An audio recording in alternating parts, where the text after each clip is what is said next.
سورۃ صافات کی آیت نمبر 23 میں اللہ رب العالمین کا یہ فرمان ہے کہ اللہ کے سوا جن کی تم بندگی کیا کرتے تھے اے فرشتوں ان کو ہانک کر جہنم کے راستے کی طرف لے جاؤ۔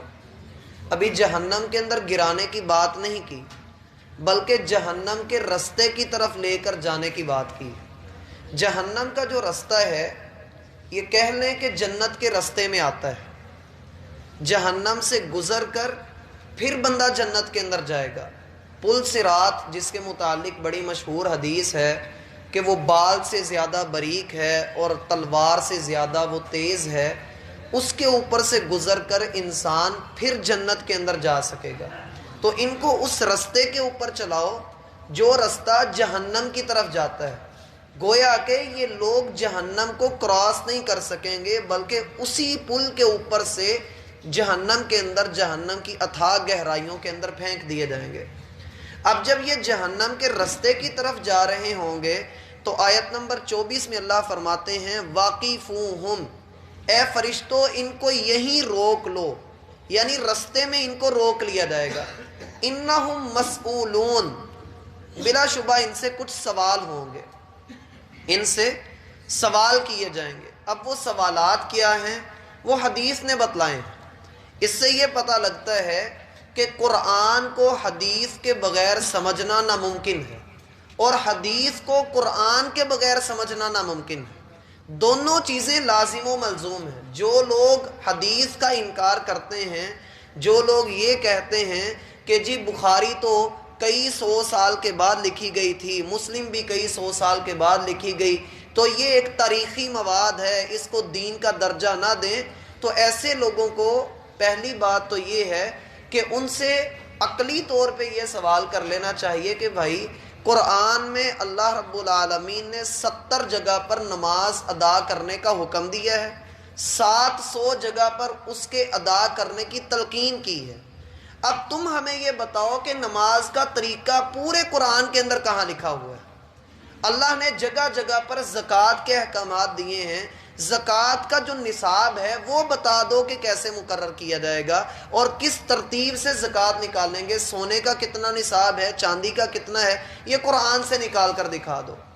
اور یہ بھی بتا دو کہ روزے رکھنے ہیں تو روزوں کے کیا احکامات ہیں، وہ سارے احکامات بتا دو قرآن کریم کے اندر کہاں لکھے ہوئے ہیں۔ حج کا اللہ نے حکم دیا ہے تو حج کے جو مقامات ہیں، حج کے جو ارکان ہیں، ان کے بارے میں ہمیں خبر دے دو قرآن سے، حدیث سے تمہارا کوئی لینا دینا نہیں۔ تو یہاں پر انشاءاللہ آپ بھی اس بات کو اگر بحث کے اندر کوئی آپ سے بحث کرتا ہے تو بڑی آسانی سے اگلے بندے کو، ایسے کافر لوگوں کو چپ کروایا جا سکتا ہے۔ دوسری بات، کیا یہ واقعتاً ان کی بات درست ہے کہ احادیث کئی سو سال کے بعد لکھی گئی؟ تو میرا بھائی وہ یہ مغالطہ دیتے ہیں، بس ان کے اس مغالطے کو یوں کہہ لیں جیسے ایک پھس پھسی سی کوئی چیز ہے، آپ اسے ہاتھ میں مسل سکتے ہیں۔ نبی صلی اللہ علیہ وسلم نے صحابہ کرام کو خود حکم دیا تھا، ترمذی میں، نسائی میں ایسی روایات موجود ہیں کہ آپ نے صحابہ کو حکم دیا تھا کہ میری احادیث کو لکھو، میری احادیث کو جمع کر لو۔ سیدنا عبداللہ بن عمر، سیدنا علی بن ابی طالب، سیدنا عبداللہ بن عباس، سیدنا زید بن ثابت، سیدنا معاویہ بن ابی سفیان، سیدنا عبد الرحمن بن صخر جسے آپ ابو ہریرہ رضی اللہ عنہ کہتے ہیں، یہ 7 صحابہ کرام ہیں کہ جنہوں نے اللہ کے رسول صلی اللہ علیہ وسلم کے پاس احادیث لکھی اور اپنے شاگردوں کو آگے لکھوائیں۔ سیدنا علی رضی اللہ عنہ کے پاس حدیث کی کتاب موجود تھی جو ان کو اللہ کے رسول نے خود لکھوائی تھی۔ سیدنا عبداللہ بن عمر کے پاس صحیفہ موجود تھا جسے صحیفہ صادقہ کہا جاتا ہے۔ اسی طرح سے اللہ کے رسول کے دور میں ہی صحیفہ حمام بن منبہ اس نام کی ایک حدیث کی کتاب جو 138 احادیث پر مشتمل ہے، وہ اسی موضوع پر ایک اعتراض سیدنا ابو ہریرہ پر آتا ہے، وہ یہ کہ جی دیکھو ابو ہریرہ نے اتنی حدیثیں بیان کی ہیں، اتنی حدیثیں بیان کی ہیں کہ کسی اور صحابی نے اتنی حدیثیں بیان نہیں کی۔ ان کی مرویات، سیدنا ابو ہریرہ کی اگر روایات کو آپ گننا شروع کریں تو ان کی تعداد تقریباً 7,000 7,500 کے لگ بھگ چلی جاتی. اور انہوں نے اللہ کے رسول کے ساتھ صرف زندگی کے 4 سال گزارے. غزوہ خیبر کے موقع پر انہوں نے اسلام قبول کیا اور حجۃ الوداع میں ربیع الاول میں اللہ کے رسول کی وفات ہوگی. یہ 4 سال کا عرصہ بنتا ہے. تو 4 سال کے عرصے میں 7500 روایات. باقی کسی صحابی نے اتنی روایات نہیں بیان کی. ابو ہریرہ نے کیسے بیان کر دی؟ لوگ آپ کو یہ مغالطہ بھی دیں گے. اس کا جواب کیا ہے؟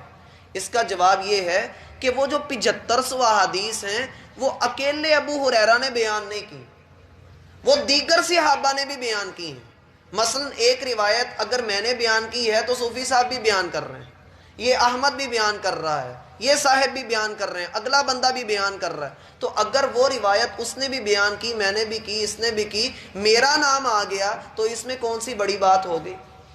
سیدنا ابو ہریرہ نے جو 7500 روایات بیان کی ہیں، میرا بھائی ان میں سے صرف 8 حدیثیں ایسی ہیں جو صرف ابو ہریرہ نے بیان کی ہیں، بقایا کسی صحابی نے بیان نہیں کی. بقایا جتنی موجود ہیں 7493 یا آپ کہہ لیں 94 کے قریب یا 92 کے قریب جتنی روایات آتی ہیں وہ ساری کی ساری دیگر صحابہ سے بھی مروی ہیں. انہوں نے کوئی اپنی طرف سے احادیث بنا کر نہیں بتائیں، وہ دیگر صحابہ سے بھی مروی ہیں. اب ابو ہریرہ رضی اللہ عنہ کی جو 8 روایتیں ہیں ان میں سے بھی 2-4 ضعیف ہیں. پیچھے رہ کتنی گئی؟ 4-5 حدیثیں رہ گئی. تو اس میں کوئی مسئلہ نہیں ہے. 4 سال میں اگر بندہ 4 حدیثیں بیان کرتا ہے تو ہم یہی کہیں گے 1 سال میں اس نے 1 حدیث سیکھی. بقایا جو حدیثیں انہوں نے صحابہ سے سیکھی تھیں کہ مجھ سے پہلے جن لوگوں نے اسلام قبول کیا میں ان سے دین کے بارے میں سیکھ لوں. تو یہ ابو ہریرہ رضی اللہ عنہ پر ایک اعتراض بس کیا جاتا ہے، ورنہ اس کی کوئی حقیقت نہیں ہے. بات کی سمجھ آ گئی ہے؟ آگے دیکھیے کہ اب ہمارا موضوع ہے کہ وہ لوگ سوال کیے جائیں گے. سوال کس طرح کا کیا جائے گا؟ میں نے عرض کیا کہ یہ حدیث کے اندر موجود ہیں. اللہ کے رسول صلی اللہ علیہ وسلم فرماتے ہیں، ترمذی کی روایت ہے، لا تزول قدم ابن آدم حتی یسأل عن 5. آدم کے بیٹے کو پاؤں کی مٹی نہیں چھوڑنے دی جائے گی حتیٰ کہ وہ اللہ کے 5 سوالوں کا جواب نہ دے دے. اللہ کے 5 سوالوں کا جواب نہ دے دے. پہلا سوال ہے ان عمرہ فیما افناہ، اس نے اپنی عمر کہاں گزاری. ان شبابہ فیما ابلاہ، اس نے اپنی جوانی کہاں پر بسر کی، کن کاموں میں اپنی جوانی گزار کر آیا ہے. اس نے اپنی اولاد کی تربیت کیسے کی، اس نے مال کہاں سے کمایا اور کہاں پر خرچ کیا، جتنا علم اس کے پاس موجود تھا اتنا اس نے عمل بھی کیا. یہ 5 سوال بندہ جواب دے گا تو پھر آگے کوئی اس کی نوک پلک جو ہے وہ سیدھی ہوتی ہوئی نظر آئے گی. اگر بندہ ان 5 سوالوں میں پھنس گیا تو پھر کام خراب ہے. کہا واقفوہم انہم مسئولون، ان کو یہاں پر روکو، اب ہم ان سے سوال کریں گے. یہ کہا کرتے تھے کہ قیامت نہیں ہونی، کوئی سوال جواب کا سلسلہ قائم نہیں ہونا، تو ان کو روکو اور ان کو پتہ لگے کہ آج اللہ نے سوال کرنے ہیں. جب سوال کیے جائیں گے اور سارے ایک دوسرے کی طرف دیکھ رہے ہوں گے کہ ہمارا کیا بنے گا، تو اللہ اس وقت پھر کہیں گے ما لکم لا تناصرون. ہاں بھئی اب ایک دوسرے کی مدد کیوں نہیں کرتے؟ دنیا میں تو کہا کرتے تھے نا کہ جی ہمیں فلاں ہمارے پیر صاحب بچا لیں گے، بڑے افسانے سنا کر، کہانیاں سنا کر، لالی پاپ دے کر لوگوں کو کھڈے لائن لگایا ہوا تھا کہ بس چلتے جاؤ چلتے جاؤ. اب ایک دوسرے کی مدد کیوں نہیں کرتے؟ تم تو کہا کرتے تھے کہ جی فلاں بگڑیاں بنانے والا، کشتیوں کو پار لگانے والا، فلاں خدا سے بھی چھڑوا لے گا، یہ بھی ہو جائے گا، وہ بھی ہو جائے گا. وہ جو کشتیاں سمندر سے باہر نکال لیتے ہیں، مردوں کو زندہ تمہارے بزرگ کر لیتے ہیں، آج وہ تمہیں رب کی جہنم سے کیوں نہیں بچا رہے؟ ما لکم لا تناصرون، کیا وجہ آپس میں ایک دوسرے کی مدد نہیں کرتے؟ بل ہم الیوم مستسلمون، آج کے دن تو سارے فرما بردار بن کے کھڑے ہو. آج کے دن تو سارے بڑے سر جھکا کر کھڑے ہو، جیسے تم سے بڑا نیک ہی کوئی نہیں ہوتا.